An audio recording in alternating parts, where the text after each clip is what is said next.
আসসালামু আলাইকুম। আজকে আমি হুমায়ুন ভাইকে নিয়ে মার্কেটে চলে আসলাম। মার্কেটে চলে আসার নিয়েতে একটা ফোন কিনবো।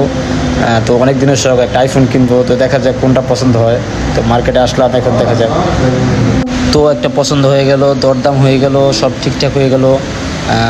বললাম কিছু ডিসকাউন্ট আছে কিনা, বললো হ্যাঁ ডিসকাউন্ট আছে। তো আমি আমার টাকা গোনা শুরু করে দিলাম। গুনতে গুনতে গুনতে গুনতে শেষ পর্যায়ে প্রায় ওস্তাদকে বললাম, ওস্তাদ আপনি একটু করেন। সে বললো না ভাই, আমি এত সাথে বুঝি না, আপনিই দেন, আপনিই গোনেন। তো আমার গোনা শেষ। এবার দোকানদার সাহেবকে টাকা দিব, ভাই গোনেন। তো এবার সে গুনবে যে টাকা ঠিক আছে না, সে গুনতে আছে। এদিক দিয়ে আমার তো অলস হয়েছে না, কোন সময় ফোন হাতে পাবো। তো গুনতেই আছে। তো গোনা শেষমেশ আলহামদুলিল্লাহ এখন চলে যাব।